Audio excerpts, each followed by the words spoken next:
Two colleagues, Joan and Peter, organising a Christmas dinner for their office staff. First, you have some time to look at questions 1 to 5.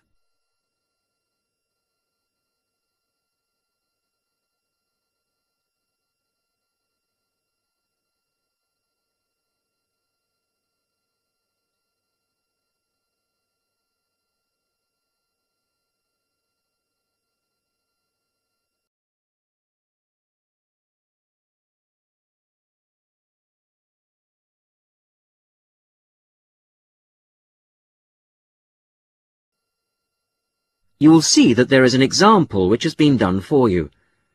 On this occasion only, the conversation relating to this will be played first. Right. Let's try and get it sorted out today, so we don't have it hanging over us, OK? Good idea. I'll take notes. First thing, numbers. Have we got anything definite? Well, I've been working it out, and I think 40 to 43. Shall we put 45 to be on the safe side? Yep, fine. Joan and Peter agree that 45 is a safe number to book for, so 45 is written as the answer. Now we shall begin. You should answer the questions as you listen, because you will not hear the recording a second time. Listen carefully to the first part of the conversation and answer questions 1 to 5. Right.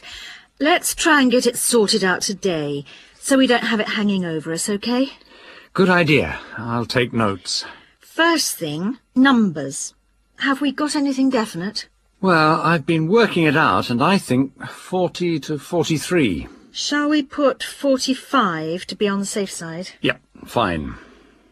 Dates. Well, that's straightforward.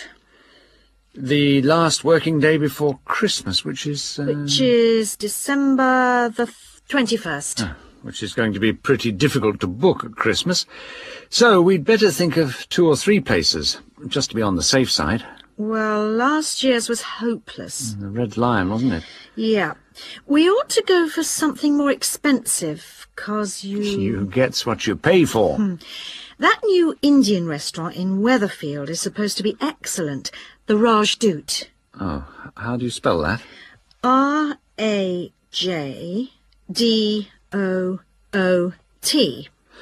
And it's bound to be packed. Well, let's put that down as the first choice and have some backups. What about the Parkview Hotel as a second choice? Yes, that's always reliable. Parkview Hotel. And the London Arms, in case. London Arms. I'll call them now if you want. No, I'll do it, Joan. You're really busy. Oh, have you got the numbers? Not for the Rajdoot, but... right, Parkview Hotel. 777192 and London Arms 208657. Great. Before I ring, we'd better just make sure they're within the price range. Up to £15 a head? I think you'll find some people won't be able to go that high. Well, you can't get anything decent under £10. OK. We'll say 12? OK. And we'd better make sure there's good vegetarian food. And a non-smoking section. You know what the boss is like. Don't remind me. I'll let you know as soon as I get anything. Before you hear the rest of the conversation, you have some time to look at questions 6 to 10.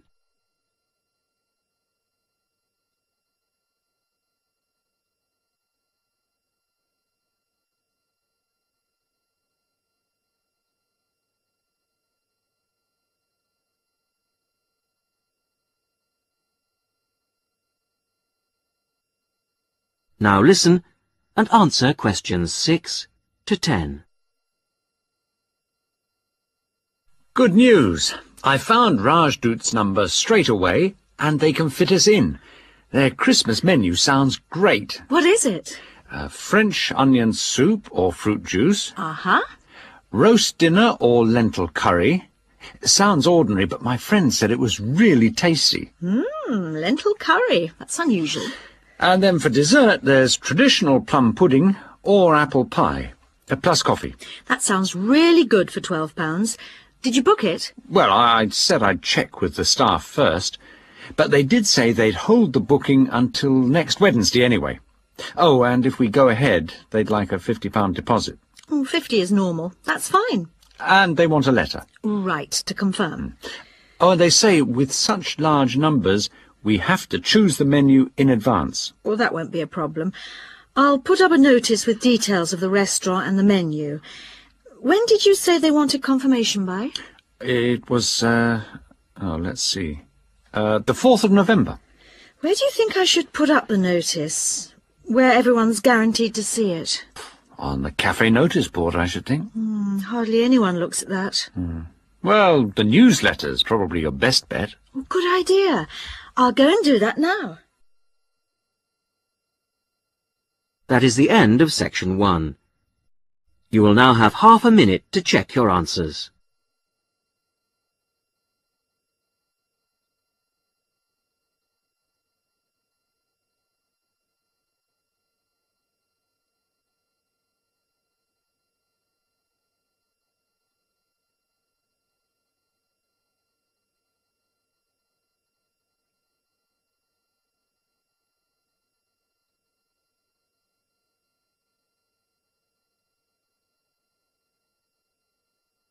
Now turn to section 2. Section 2. You will hear a college tutor asking Julie Brooks, director of a college sports centre, to talk to a group of students about the centre. First, you have some time to look at questions 11 to 16.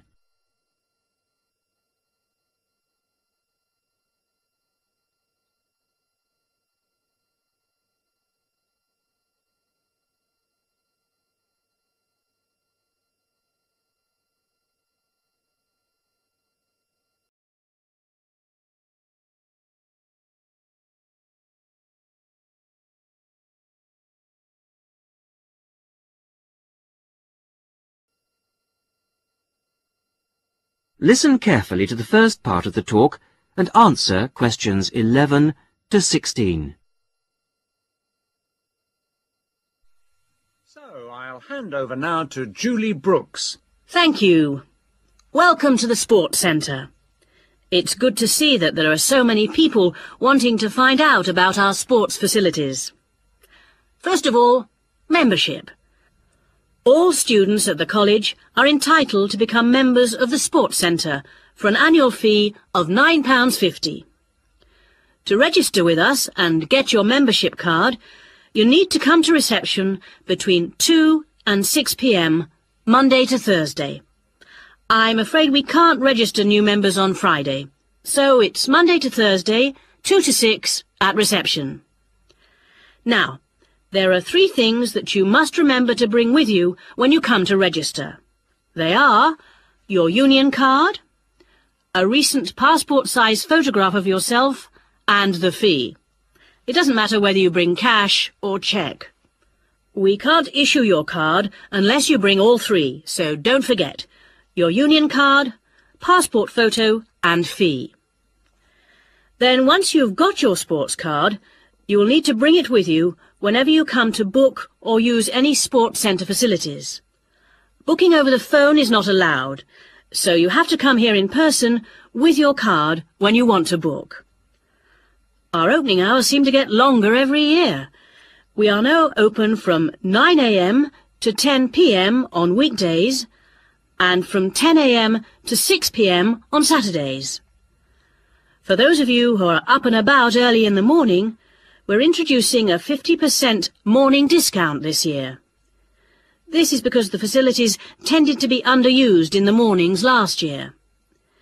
It means that all the sessions will be half price between 9 a.m. and 12 noon on weekdays. Before you hear the rest of the talk, you have some time to look at questions 17 to 20.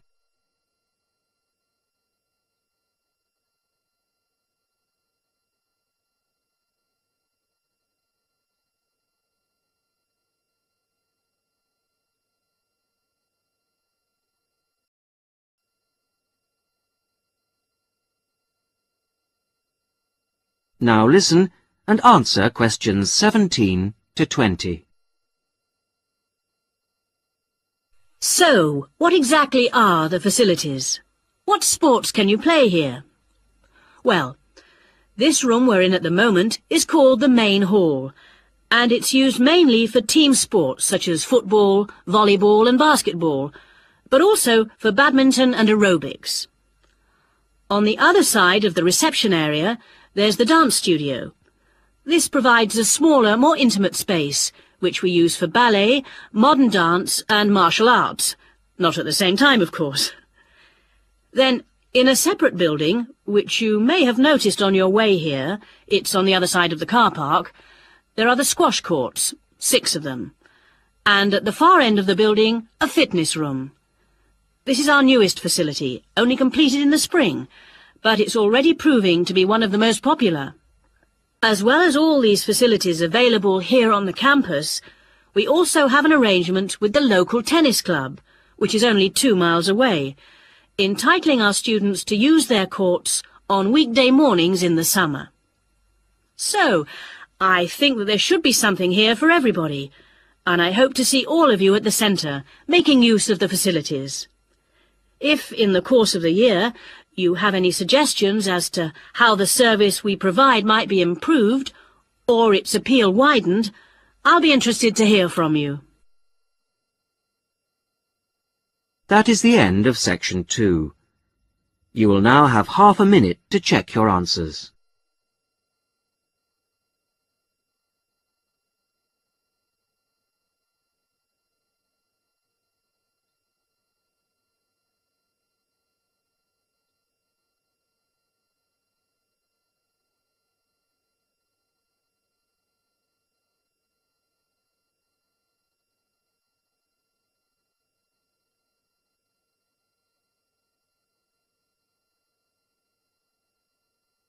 Now turn to section 3. Section 3. John Brown, a school student, is entering a competition for young electronic engineers. He is talking to his teacher, Mary Collins.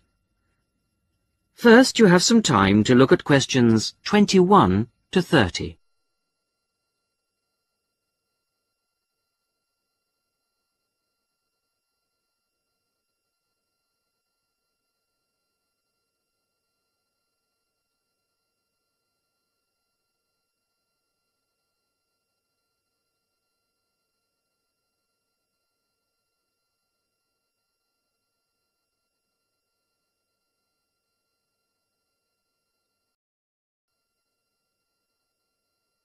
Now listen and answer questions 21 to 30.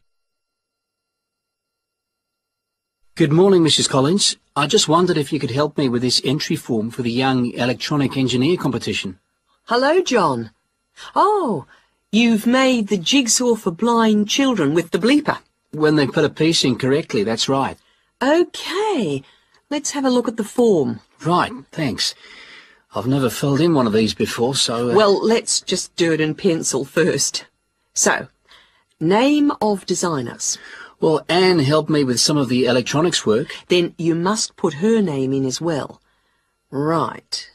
Anne Ray. Sorry, it's A-N-N-E, and her surname is spelt R-E-A. Good start.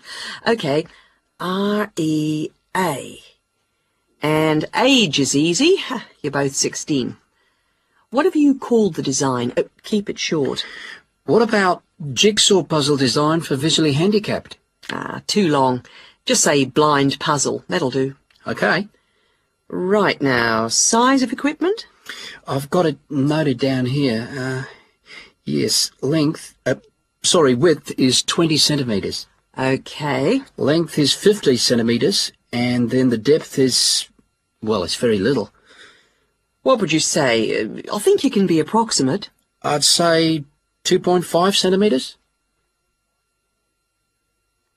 And the electricity supply? Is it mains operated? No, it isn't. It's actually battery. OK, right, battery. Fine. OK, it's the next bit that I'm really not sure what to put. Well, special features means what is really new about this, you know, suitable for the group you made it for. Well, it's safe for children. That's fine. Put that in. Okay. And of course, we think it's educational. Yep, there you are. You've done it. Anything else? Well, I think the price is good. That's probably the most important factor. Okay, cheap price. Which brings us on to the next bit. What's the cost? Well, the pieces we made out of old wood, they cost, $5. And the electrics? They were more expensive, say $9.50. Brilliant. Now, what do they mean by other comments? It's just a chance for you to say anything about the equipment and problems you envisage. Well, we'd really like help with making plastic instead of wooden pieces. Well, put something like, need help to make plastic pieces. Okay. And the other thing is, we'd like to develop a range of sizes. Well, that's fine then, just put that. And the last bit is, when will you send the equipment? Well, we've got a lot of work on at the moment, and we want to get it as good as we can. Well, say 25th of June? Can't we make it later? Well, the last date is the 1st of July. Why not say that? Okay, that's what I'll put. So, that's the lot. That's brilliant. Thanks very much, Mrs. Collins. I'll send it off straight away. Glad to be of help. Very best of luck to you both. Thanks. Bye. Bye. That is the end of section 3. You will now have half a minute to check your answers.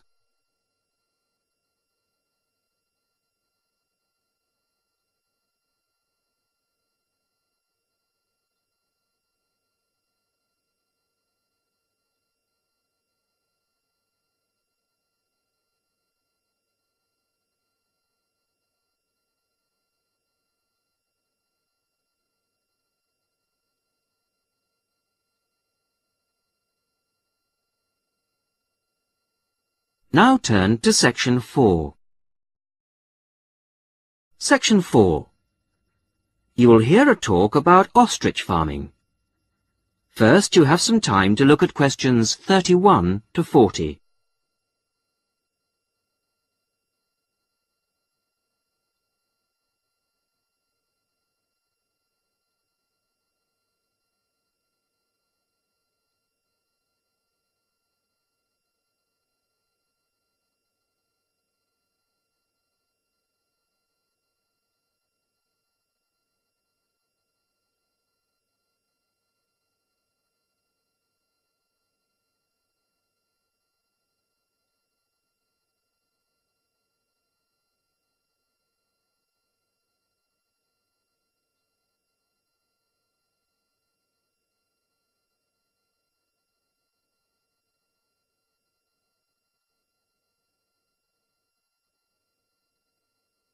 Listen carefully to the talk and answer questions 31 to 40.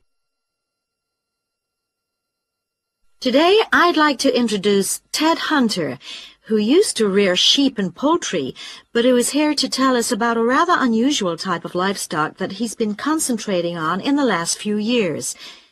Ted Hunter is a member of the Domesticated Ostrich Farming Association, and is here to tell us about the possibilities of breeding and rearing these birds in this country. Thank you, Paula. When you look at international restaurant menus and supermarkets, they all tend to feature the same range of meats: beef, lamb, chicken, pork, that sort of thing. But people are always interested in something different. And we're now finding that farming can bring new types of meat to our tables. The kangaroo is one animal that's now being farmed for its meat and eaten outside Australia, where it comes from. It looks and tastes rather like rabbit, though it's slightly darker in color. But it is rather tough, so that's a problem for some people. Crocodiles are also being farmed for their meat. This is rather like chicken, pale and tender, and it's getting quite fashionable. Some people also find it's rather fatty, but I think it makes a really tasty sandwich. Now, a third type of meat becoming increasingly available, and the one that I think is by far the nicest of the three, is ostrich, which most people say has a similar taste and texture to beef. However, it's much better for you than beef, as we'll see later. Most people think of ostriches as wild animals, but in fact, ostriches have been farmed in South Africa since around 1860. At first, they were produced for their feathers. In Africa, they were used for tribal ceremonial dress, and they were also exported to Europe and America, where they were made into ladies' fans and used for decorating hats. Later, feather fans and big decorated hats went out of fashion, but ostriches were still bred, this time for their hide. This can be treated to produce about half a square meter of leather, very delicate, fine stuff of very good quality. At the same time, some of the meat was used for biltong, the air-dried strips of meat popular in South Africa as a sort of fast food. However, recently there's been more and more interest in the development of ostrich farming in other parts of the world, and more people are recognizing its value as a food source. Ostrich meat is slightly higher in protein than beef, and much lower in fats and cholesterol. It tastes good, too. A series of European taste tests found that 82% of people prefer ostrich to beef. And one ostrich produces a lot of meat, from around 30 to 50 kilograms, mostly from the hindquarters of the bird. Farmed ostriches don't need African climates, and in fact, ostrich farming is now becoming well established in other parts of the world. However, setting up an ostrich farm isn't something to embark on lightly. Mature breeding birds are very expensive. Even a fertilized ostrich egg isn't cheap, so you need quite a bit of capital to begin with. Then the farmer needs special equipment, such as incubators for the eggs. The young chicks are very dependent on human minders, and need a lot of attention from the people looking after them. In addition, ostriches can't be intensively farmed. They need space and exercise. But in spite of this, they make good farming sense. A cow produces only one calf a year, whereas a female ostrich can lay an egg every other day. And because the farmers can use incubators and hatched chicks are nourished well and protected from danger, the failure rate on farms is very low indeed, and almost all the fertilized eggs will hatch out into chicks, which will in turn reach maturity. This is very different from the situation in the wild, where the vast majority of chicks will die or be killed before they grow up into mature ostriches. So it's possible, once the initial outlay has been made, for the farmer to be looking at very good profit margins indeed. Ostrich farming is still in its early days outside Africa, but we hope that ostrich meat will be freely available soon, and before long will be as cheap as beef. That is the end of section 4. You will now have half a minute to check your answers.